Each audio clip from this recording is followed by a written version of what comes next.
बिस्मिल्लाहिर्रहमानिर्रहीम। अस्सलाम वालेकुम रहमतुल्लाहि व बरकातुहू। डियर स्टूडेंट्स, कैसे हैं आप सब? मैं उम्मीद करती हूँ अल्लाह के फजल करम से खैर आफियत से होंगे। आज हम मुताले पाकिस्तान का लेक्चर नंबर 18 जो है उसका आगाज़ करेंगे। लेक्चर स्टार्ट करने से पहले दुआ पढ़ लीजिए। रब्बी इश्रह ली सदरी व यस्सिर ली अमरी वहलुल उक़दतम मिन लिसानी यफ़क़हू क़ौली रब्बी ज़िदनी इल्मा।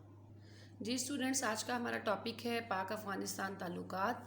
हम जानते हैं कि अफ़गानिस्तान जो है ये पाकिस्तान की जो है मगरिबी सरहद जो है वो अफ़गानिस्तान के साथ मिलती है और अफ़गानिस्तान के साथ पाकिस्तान के बहुत अच्छे ताल्लुकात भी हैं।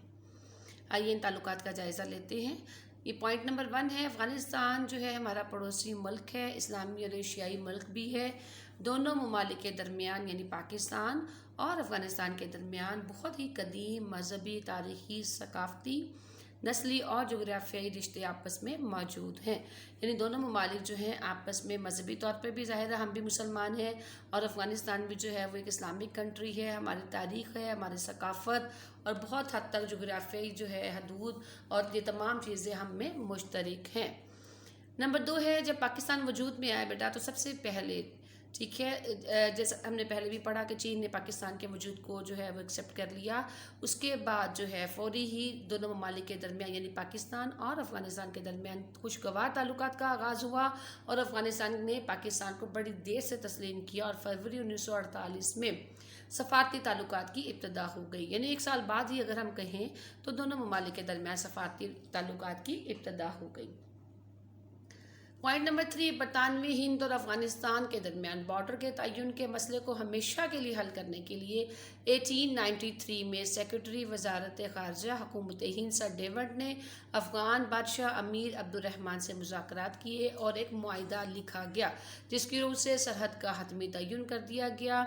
अफ़गानिस्तान ने ड्यूरेंट लाइन को बैनुल-अक़वामी सरहद भी मान लिया। यानी ये जो है मुआहिदा वो इस सरहद के तयन करने के लिए दोनों ममालिक के दरमियान किया गया था। यानी पाकिस्तान के दरमियान नहीं था। जब मुत्तहिदा हिंदुस्तान था उस दौर में बरतानवी हिंद और जो है अफ़गानिस्तान के दरमियान ये माहिदा तय पाया और बेटा ये माहिदा जो है तकरीबन 1 साल तक मतलब अगर हम कहें तो पूरे जो है माहिदा 1 सदी तक जो है वो ये माहिदा बरकरार रहा। उसके बाद जो है इस माहिदे पर अमल दरामद जो है वो ना हो सका। पॉइंट नंबर 4, अफ़गानिस्तान चारों तरफ से खुश्की में घिरा हुआ मुल्क है, समंदर तक इसे रसाई हासिल नहीं है। यानी अफ़गानिस्तान का अपना कोई साहिल नहीं है, अपना कोई समंदर नहीं है, इसलिए दूसरे ममालिक से ताल्लुकात जो है वो इस्तवार करने के लिए अफ़गानिस्तान को बहुत दुश्वारी पेश आती है। यानी ट्रेड जो है, जो ट्रेड इनकी समंदर के रास्ते होनी है, वो ट्रेड करने के लिए अफ़गानिस्तान को पाकिस्तान का सहारा लेना पड़ता है। हालात को देखते हुए पाकिस्तान ने अफ़गानिस्तान को राहदारी की हालात को देखते हुए पाकिस्तान ने बेटा अफ़गानिस्तान को राहदारी की सहूलतें देने का भी ऐलान कर दिया और कराची की बंदरगाह से सामान लाने और ले जाने की इजाज़त भी पाकिस्तान ने अफ़गानिस्तान को दे दी। अप्रैल 1978 में अफ़गानिस्तान में बेटा एक फ़ौजी इंकलाब आया और दिसंबर 1979 में रूसी अफवाज के अफ़गानिस्तान में दाखिले से ताल्लुकात में दोबारा तलख़ी पैदा हो गई। यानी पाकिस्तान और अफ़गानिस्तान के ताल्लुकात में जो है कुछ हद तक जो है नाखुशगवारी उस दौर में पैदा होगी।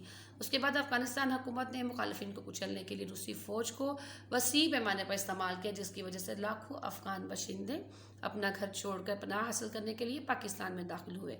पाकिस्तान की हुकूमत ने इंसानी जज्बे और तकाजे के तहत जो है उन्हें अपने मुल्क में पनाह भी दे दी, उनके लिए खुराक का, रिहाइश का भी मुनासिब इंतज़ाम कर दिया। जब 11 सितंबर 2001 में वर्ल्ड ट्रेड सेंटर का वाक़या जो है अमेरिका में जो है रोनमा हुआ तो उस पर जो है अफ़गानिस्तान में तालिबान की हुकूमत ख़त्म कर दी अमेरिका ने और वहाँ नई हुकूमत कायम कर दी गई। हुकूमत पाकिस्तान ने नई हुकूमत के साथ भी तामुन का ऐलान किया और अफ़गानिस्तान की तामीरी नौ के लिए माली इमदाद भी फराहम की और मज़ीद इमदाद देने का भी ऐलान कर दिया। अफ़गानिस्तान से गैर मुल्की फ़ौज की वापसी के बाद दोनों ममालिक के दरमियान अच्छे ताल्लुकात की तवक्को की जा रही है। जी बेटा, आज हमने पाक अफ़गानिस्तान ताल्लुकात का जायज़ा लिया। ये हमारे एक्सरसाइज का जो है लॉन्ग क्वेश्चन भी है, इसको आप मार्क भी कर लें, ठीक है। ये एक्सरसाइज का जो है लॉन्ग क्वेश्चन नंबर 5 है। तो इस पे जो बेटा ये पॉइंट्स हैं इस पे आप हेडिंग्स बना लें। जो पहला वाला पॉइंट है उस पे हेडिंग हो जाएगी कदीम मजहबी, तारीख़ी और सकाफ़ती रिश्ते, ठीक है। मजहबी, तारीख़ी, सकाफ़ती और नस्ली रिश्ते। नंबर 2 दूसरे पॉइंट पे आपकी हेडिंग हो जाएगी सफारती ताल्लुकात। तीसरे पे आपकी हेडिंग हो जाएगी ड्यूरेंट लाइन। चौथे वाले पे आपकी हेडिंग बेटा बनेगी अफ़गानिस्तान को राहदारी की सहूलतें। 5वां पॉइंट है, इस पे आपकी हेडिंग बनेगी अफ़गानिस्तान में फ़ौजी इंकलाब, और 6वां पॉइंट है उस पे हेडिंग बन जाएगी वर्ल्ड ट्रेड सेंटर का वाक़या। और यहाँ तक जो है आपका लॉन्ग क्वेश्चन नंबर 5 एंड होता है बेटा। और इसके 6 पॉइंट्स हैं, इन 6 पॉइंट्स को अपनी हेडिंग के साथ याद भी करना है और अपने रजिस्टर्स पे लिखना भी है। इंशाल्लाह अगले लेक्चर में फिर हाजिर होंगी। अस्सलाम वालेकुम व रहमतुल्लाहि व बरकातहू।